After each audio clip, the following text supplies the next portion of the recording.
지난 주일에 이어서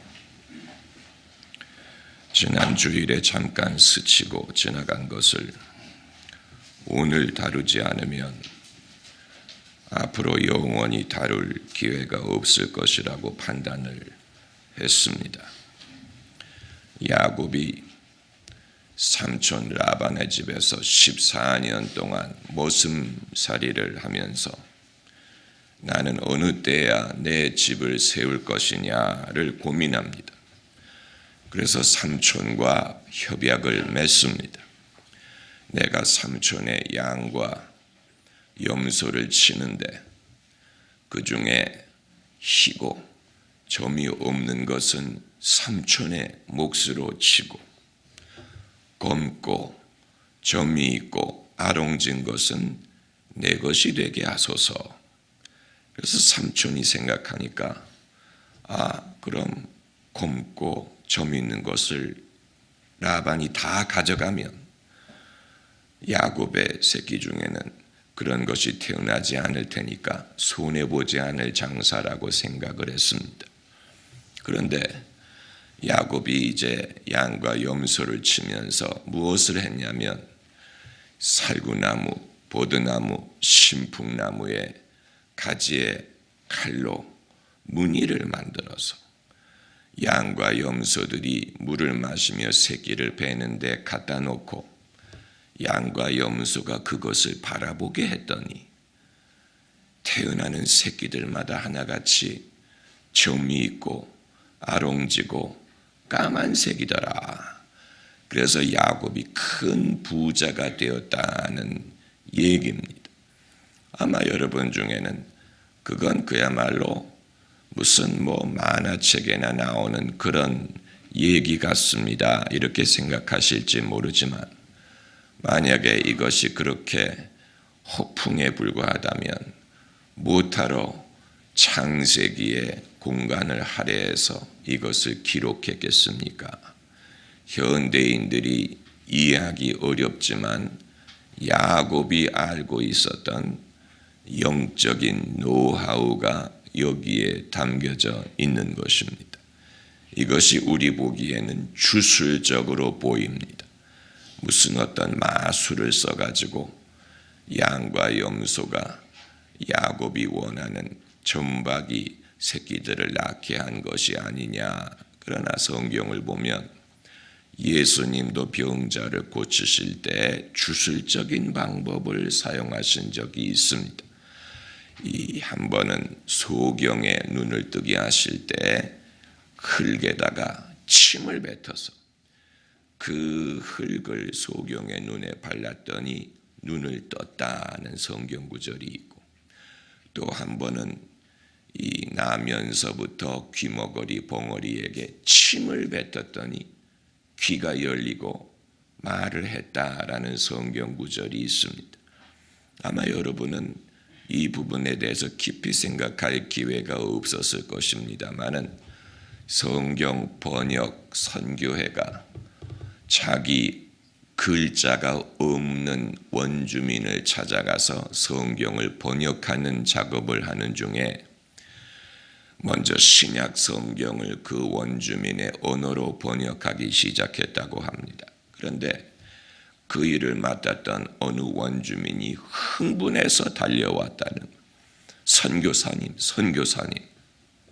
누가복음에 보니까 예수님이 병자를 고치실 때 침을 뱉었다라는 구절이 있는데 이 원주민의 전통에는 주술사가 있어서 주술사가 사람이 어떤 병이 걸렸고 어떤 문제가 있는지를 진단할 때 침을 뱉기 때문에 그 주술사를 침 뱉는 사람이라고 부르는데, 성경에 보니까 예수님이 침을 뱉었다라는 구절을 보고 이들이 예수님이 어떠한 분인가를 본능적으로 깨달은 거예요.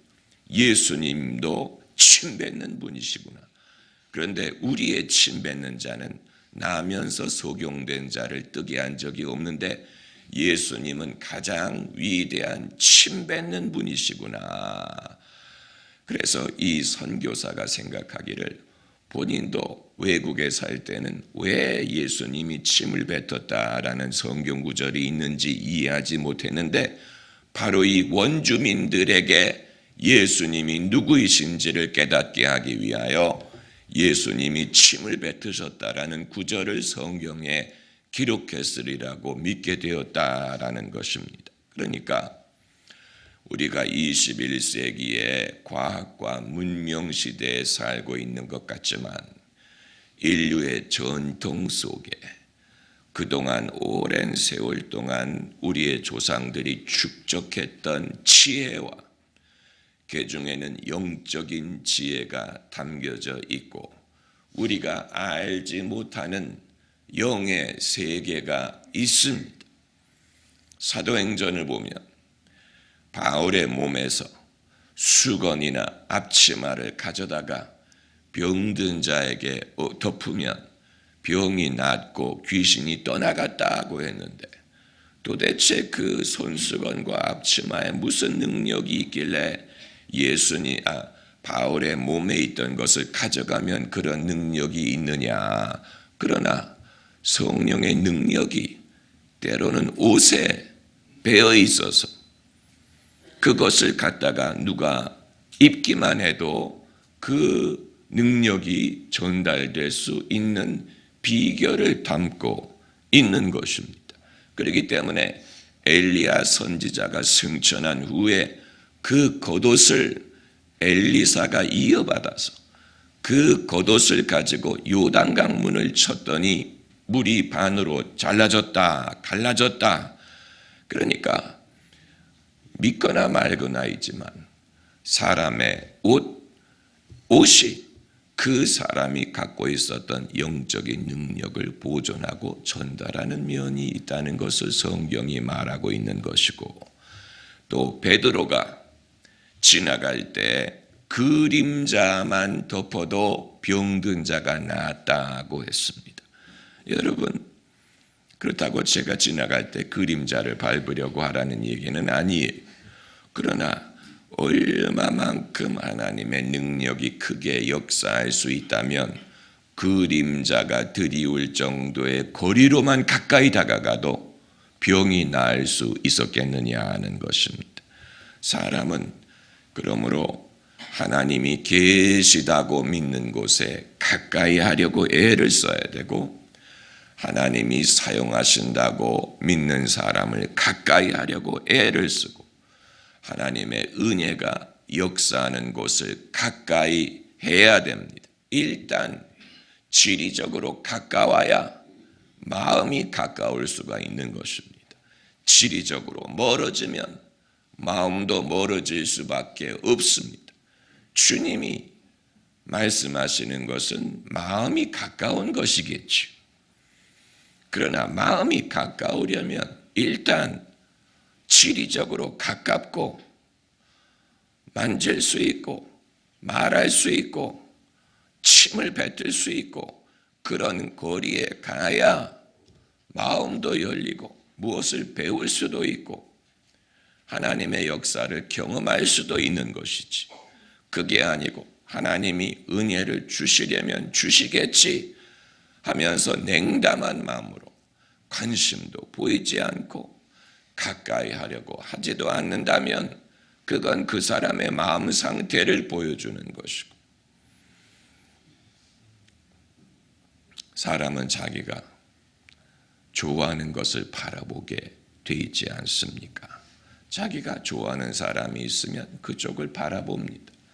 반대로 싫어하는 사람이 있으면 일부러 외면하려고 하지요. 그래서 어느 신부님이 기차를 타고 여행을 하는데 신부님 양쪽에 여자가 앉아 있었어요. 그래서 이 열차가 이쪽으로 기울여 가지고 한쪽으로 기우니까 주님 뜻대로 하옵소서 하고 왼쪽으로 기우니까 시험에 들지 말게 하옵소서 이렇게 말했다고 했는데 이 야곱이 사용한 방법이 우리가 이건 미신이다 말도 안 되는 얘기다라고 건너뛰어 버린다면 우리에게 아무 유익이 되지 않을 것입니다. 우리에게 유익이 되지 않을 것이라면 왜 하나님이 이것을 성경에 기록하게 하셨겠습니까? 우리에게 주시는 메시지가 있기 때문에 그런 것입니다. 양과 염소가 비록 짐승이지만 그들이 보는 것이 이 나뭇가지에 무늬를 만들어서 점박이가 있고 아롱진 것을 보게 했더니 그들이 새끼를 낳을 때 보는 것을 닮은 것을 낳게 되더라. 이것은 신령한 방법인 것뿐만이 아니고 우리가 평소에 잘 알고 있는 원리. 여자가 아기를 배웠을 때 그 원리를 사용하지 않습니까? 그래서 과일을 먹어도 반듯한 과일을 먹고 예쁜 것, 정결한 것, 좋은 것, 바른 말, 바른 생각을 해야 아기가 태어났을 때 그렇게 반듯하고 예쁜 아기가 되지. 그게 아니고 아기를 뵌 여자가 스트레스를 많이 받는다거나 무슨 괴로움이 있다거나 이렇게 하게 되면 그것이 아기에게도 전달이 돼서 아기가 태어났을 때 건강하지 않고 몸무게도 많지 않고 IQ도 높지 않을 수 있다. 이건 잘 알려진 것입니다.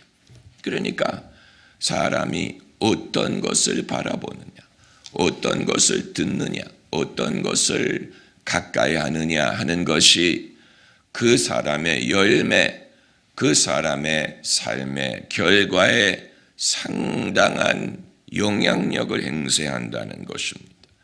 맹모 삼천지교가 괜한 얘기가 아니에요.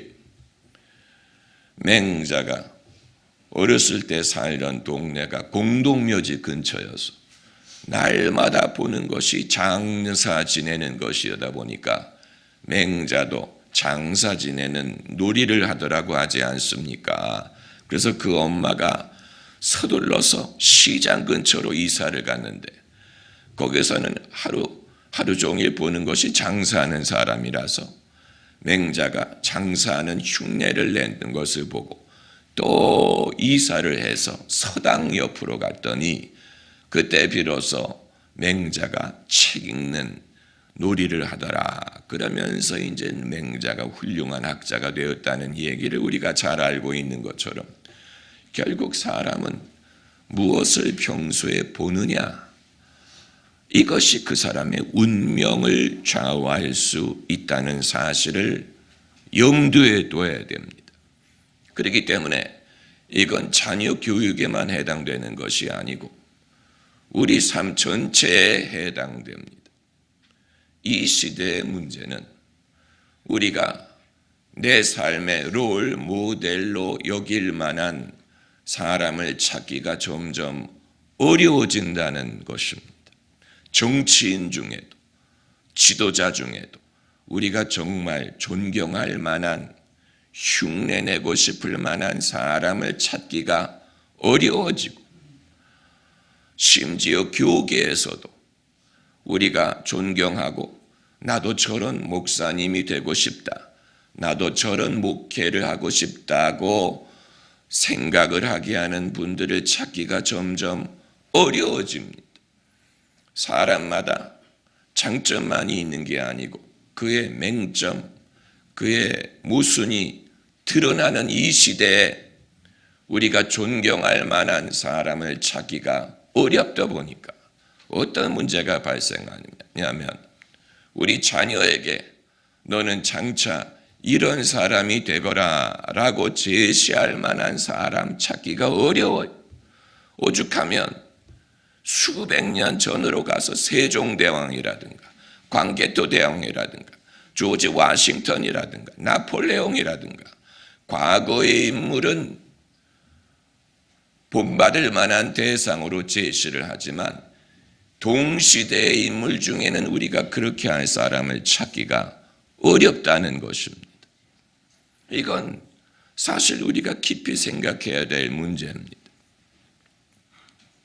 제가 토론토에서 고등학교를 다닐 때 그 당시에는 인터넷이 없었지. 지금 같으면 인터넷에서 자기가 원하는 사진 같은 것을 얼마든지 다운받을 수 있지만 그때는 그런 게 없었어요.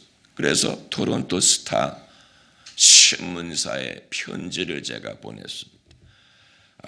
존 F 케네디 대통령이 연설할 때 찍은 사진이 있으면 내가 하나 사고 싶다고, 그걸 내 방에 걸어놓고 롤 모델로 삼으려고 하니 한 장을 좀 팔아주시오. 편지를 보냈더니 그 답장이 왔어요. 돈은 안 내도 되니 앞으로 훌륭한 사람이 되십시오 하면서 존 F 케네디 대통령이 이렇게 연설하는 모습을 찍은 흑백 사진을 보내주어서 제가 그것을 액자에 넣어서 제 방에 걸어놓은 적이 있습니다. 생각해보면 좀 우스운 일이라고 생각할 수도 있지만 사람은 나는 저런 사람이 되고 싶다라고 생각하게 되는 대상이 필요합니다. 사업을 하든 음악을 하든 체육을 하든 목회를 하든 나는 이 사람이 보기가 좋고 부럽고 나는 이렇게 되고 싶고 이런 성공을 하고 싶다라고 생각하게 만드는 대상이 필요합니다. 그런데 만일 그런 사람을 찾기가 어렵다면 우리가 무엇을 바라볼 수 있겠느냐는 것입니다. 아마 그래서 아브라함이 나이가 많이 들었을 때 창세기 15장을 보면 아브라함이 하나님께 여쭙지 않습니까? 주 여호와여, 내게 무엇을 주시려나이까? 나는 무자하오니 내 후사는 다메섹 엘리에셀이니이다. 아주 의미심장한 질문이 그냥 평범한 질문을 하는 게 아니에요. 아브라함이 일평생 여호와 하나님을 신실하게 따르고 섬겼는데 그가 생각하기를 과연 내가 이제껏 그렇게 충실하게 주님을 섬겼는데 주님이 내 삶에 이루고자 하시는 일이 과연 무엇이었을까 생각을 해봤더니 딱히 떠오르는 게 없던 것입니다. 그래서 여쭤본 것입니다. 주 여호와여, 내게 도대체 무엇을 주시려나이까? 여러분은 그런 질문을 하실 때가 없습니까? 내가 과연 무엇을 얻게 하기 위하여 하나님은 지금까지 나를 인도하셨을까? 내가 도대체 무엇을 이루기 위하여 주님은 이런 저런 시련을 극복하도록 하셨을까? 주님은 내게 무엇을 주고자 하실까? 정당한 질문이 아브라함이 이 질문을 했다면 우리 모두 이 질문을 해야 될 필요가 있습니다. 그런데 하나님이 아브라함에게 주신 응답은 전혀 기대 밖의 응답이었습니다. 엘리에셀이 너의 후사가 아니요, 내 몸에서 난 자가 내 후사가 되리라 하시면서 아브라함을 장막 밖으로 데리고 나가서 하늘의 뭇별을 바라보게 하셨어요. 내가 하늘의 뭇별을 셀 수 있나 보라. 내 후손이 앞으로 이와 같으리라. 그래서 아브라함이 여호와를 믿으니 여호와가 이를 그의 의로 여기셨다. 믿음으로 의롭게 되는 원리가 창세기 15장에 처음 등장하는 것입니다.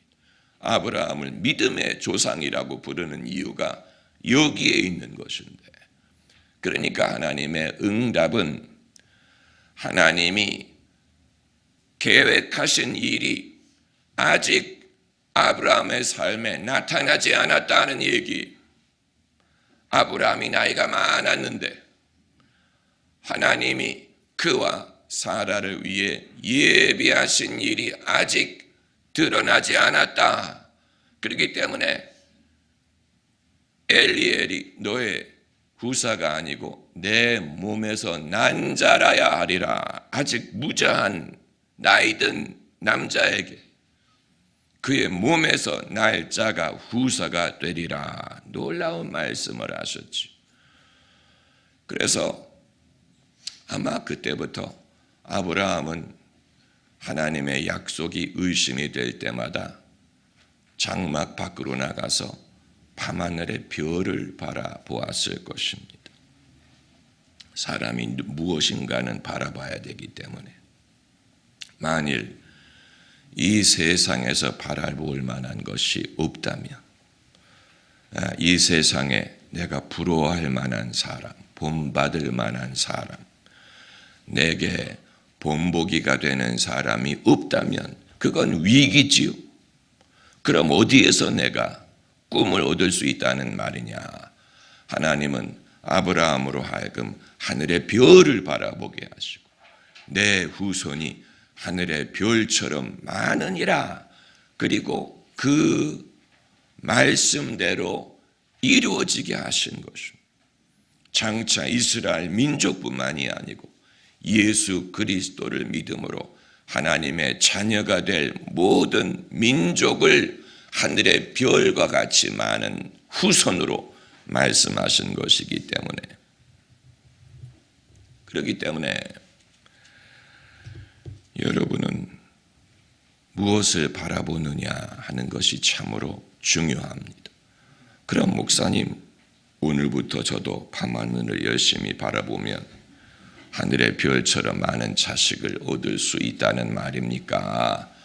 그건 남의 일을 흉내낸다고 되풀이되는 것은 아니지만 여러분의 마음에 와닿고 여러분 보시기에 좋아 보이고 행복해 보이고 선해 보이는 것을 바라봐야 됩니다. 그것을 우리가 찾아야 됩니다. 나는 우리 집이 저 집처럼 화목하고 융성하고 자녀들이 서로 의가 좋고 어르신들을 잘 모시고 또 숫자적으로도 부흥하는 그런 집이 됐으면 좋겠다. 그런 그 사람들을 찾아가서 가까이 하고 그 집을 방문하고 여러분의 자녀들이 그 식구들을 좀 볼 기회를 주세요. 바라보는 것이 내 운명을 좌우할 수 있다는 것을 믿는다면 왜 불행한 가정, 깨어진 가정, 행복하지 않은 가정을 보는 것보다는 화목한 집, 행복한 가정, 융성한 가정을 바라봐야 되지 않겠습니까? 또 모든 분야가 다 그렇습니다. 우리가 세상에 고통당하는 사람들을 이해한다는 차원으로 힘든 사람, 무슨 괴로운 사람들을 찾아가게 되면 낙심이 되죠. 낙심이 되고 나도 저렇게 될 수 있을까 두려움을 갖게 되지만 나도 저렇게 되고 싶다라고 생각하는 사람, 나도 저렇게 되고 싶다 이런 마음이 드는 사람을 바라봐야 됩니다. 그런 상황, 우리는 이런 면으로 이 민족적인 차원에서 가르치는 것을 소홀히 하는 경향이 많이 있습니다. 냉소주의 내지는 이 어떤 그 남이 잘 되는 것을 보지 못하는, 또 남에 대해서 칭찬에 인색한 그런 면이 있다 보니까 이 누구를 좋게 평가를 하지 않는 것뿐만이 아니고 나도 저런 사람이 되고 싶다 이런 식으로 추천하고 장려하는 것을 별로 하지 않습니다. 그러다 보니까 우리의 마음이 점점 여유가 없고 또 초조하고 또 이 어떤 꿈이나 비전을 갖지 못하고 과연 어떤 청사진을 우리의 자손들에게 보여줘야 될지 알지를 못합니다. 그게 우리의 문제가 그렇습니다. 잘 되는 사람을 좋게 보지 못하고 칭찬하려고 하지 않고 인정하려고 하지 않고 자꾸 냉소적으로 보고 비판적으로 보고 시샘이나 하고, 그러나 그것이 우리 자신에게도 유익하지 않습니다. 그렇기 때문에 이 야곱이 사용한 이 방법이 참 신기한 방법인데, 그의 양들, 자기가 키우는 양들만이라도 야곱이 원하는 모습을 바라보게 했어요. 그랬더니 그 모습대로 태어나더라는, 야곱이 원하는 모습을 계속해서 보여주었더니 양과 염소가 새끼를 낳을 때마다 야곱이 원하는 모습을 가지고 태어나더라는, 그것이 야곱을 엄청난 부자가 되게 만들었어요. 그러니까 이 방법을 어떤 사회 정의라든가 어떤 이 사회에 기여하는 목적으로 야곱이 사용한 건 아니에요. 개인의 사업을 위해서 사용을 했어요. 그럼에도 불구하고 그대로 하니까 되더라는, 그대로 했더니 되더라는, 야곱이 자기의 꿈을 이루었어요. 내가 어느 때야 내 집을 세우리까 라고 말했는데 정말로 집을 세우는데 성공했습니다. 그러므로 나는 그런 꿈을 갖기에는 너무 늦어요 라고 생각하면 안 되고, 이제라도 나는 장차 어떤 삶을 살고자 하고 나는 우리 집이 이런 방향으로 갔으면 좋겠다라고 판단이 되는 것을 의도적으로 바라봐야 됩니다. 그것을 바라보고 그쪽을 사모하고 흠모하고 그렇게 되는 것을 마음속에 그리세요. 행복한 모습을 마음속에 그리세요. 흥하게 되는 모습을 마음속에 그리세요. 꿈을 꾸세요. 그렇게 될 줄 믿으세요. 그렇게 되는 모습을 상상하세요. 그러면 그렇게 됩니다. 그렇게 됩니다. 이 야곱이 사용한 방법이 이게 우연한 일이 아니에요. 창세기에 등장하는 어떤 것도 우리가 버릴 만한 것이 없습니다. 야곱이 그때 이 노하우를 발견한 것, 이렇게 하니까 되더라. 우리도 마찬가지, 우리가 바라는 결과를 마음속에 그리고 그것을 나도 바라보고 가족들도 바라보게 하고 직장 동료가 바라보게 하고 성도들이 바라보게 하고, 그렇게 하면 그대로 됩니다.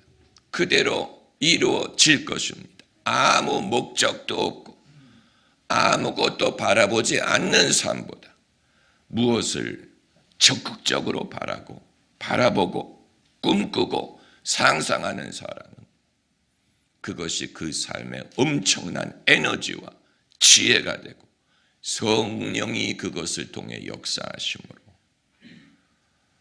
바라는 것이 이루어지고 꿈꾸는 대로, 그게 바로 내 믿음대로 되리라는 말씀의 원칙이 되는 것입니다. 할렐루야.